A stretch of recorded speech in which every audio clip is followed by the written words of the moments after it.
Cam Newton est officiellement sur le marché des échanges. Je dis officiellement parce qu'on le savait déjà. On savait déjà que l'avenir de Newton était incertain en Caroline. L'arrivée d'un nouveau régime, sa fiche médicale peu reluisante, on se rappelle, blessure à l'épaule il y a 2 ans, blessure au pied cette saison, 2 blessures qui augurent pas bien pour un carrière qui est mobile. Mais moi, c'est la situation qui m'intéresse le plus. Plus que toutes les situations de précarité au niveau de carrière des autres équipes.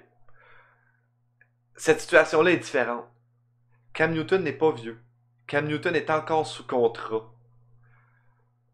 Pourquoi vouloir s'en débarrasser? D'accord? Pourquoi vouloir le changer? La situation est vraiment difficile pour la Caroline, puis ils doivent se poser la question, parce qu'il y a un gros problème au niveau de la fiabilité. Parce qu'autant que Cam Newton est capable de t'offrir un potentiel de niveau MVP, il l'a déjà fait, il peut t'amener au Super Bowl, il l'a déjà fait, il fait preuve aussi d'une inconstance qui est légendaire. Une inconstance sur le terrain, une inconstance en dehors du terrain, avec les médias. Niveau de maturité, c'est un personnage difficile à cadrer. On ne sait pas trop à quoi s'attendre de saison en saison, de match en match, de drive en drive. On ne sait pas à quel joueur qu'on a affaire. Si je peux résumer Cam Newton en un jeu, je vais sélectionner un jeu du Super Bowl 50 pour ceux qui s'en rappellent.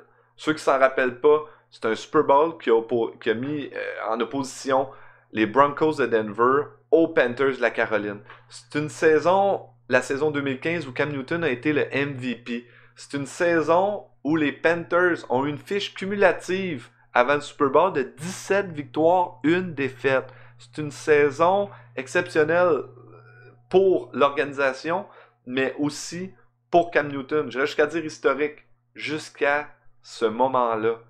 On est au 4e quart. Le match est serré. C'est durement disputé.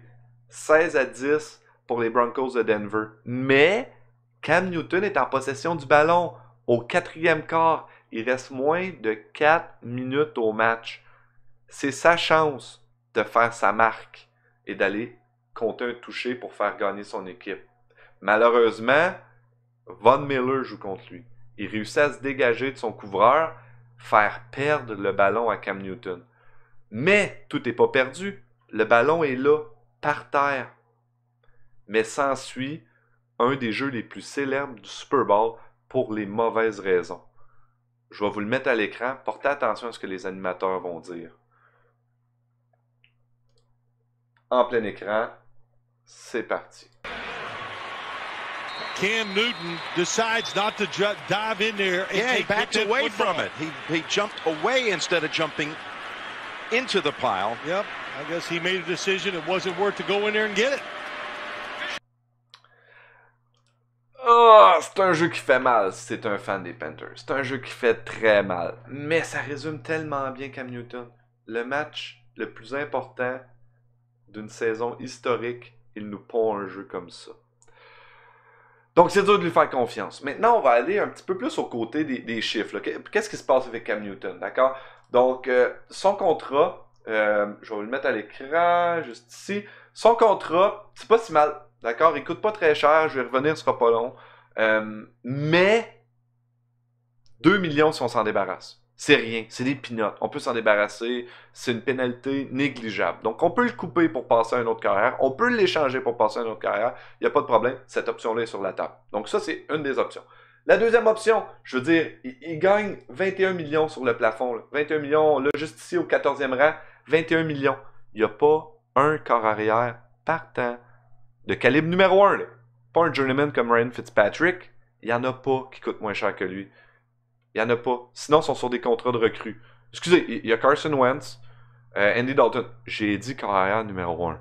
Okay? Donc, je vous concède Carson Wentz. Sinon, il n'y en a pas. Donc, on ne pourra pas avoir un carrière qui va nous coûter moins cher que ça. Donc, je comprends l'équipe de dire, non, regarde, on a une chance cette saison. On a l'éclosion de Christian McCaffrey, qui est, sans aucun doute, le joueur de position le plus dynamique de la ligue. On a aussi l'éclosion de DJ Moore, qui devient officiellement un vrai receveur numéro 1, une vraie menace. on garde Cam Newton, puis avec notre choix, notre 7e choix, plutôt que de prendre un nouveau corps arrière, on y va avec un joueur de ligne pour aller protéger Cam Newton, ouvrir des brèches pour Christian McCaffrey, donner du temps à ce qu'on puisse faire des passes à DJ Moore. Ce qui est logique si on pense que la fenêtre est encore ouverte. Mais de l'autre côté, on vient de perdre le cœur et l'âme de notre équipe avec la retraite prématurée de Luke Kuechly. On a perdu le dépanneur, comme dirait Pierre Vercheval, de Cam Newton en Greg Olsen, qui était la seule constance de cette offensive-là par la passe. Donc, on est entre deux eaux. On est prêt entre l'écorce et l'arbre, là, en ce qui a trait à la Caroline. Notre défensive est plus ce qu'elle était. Elle a besoin d'une reconstruction complète, la défensive. Notre offensive, on a un noyau de jeunes joueurs qui sont en train d'éclore. Qu'est-ce qu'on fait? Est-ce qu'on garde Cam Newton pour garder notre fenêtre ouverte plus longtemps? Ou est-ce qu'on repêche un jeune carrière qui va grandir avec ces joueurs-là et on tourne la page sur l'inconstance de Cam Newton?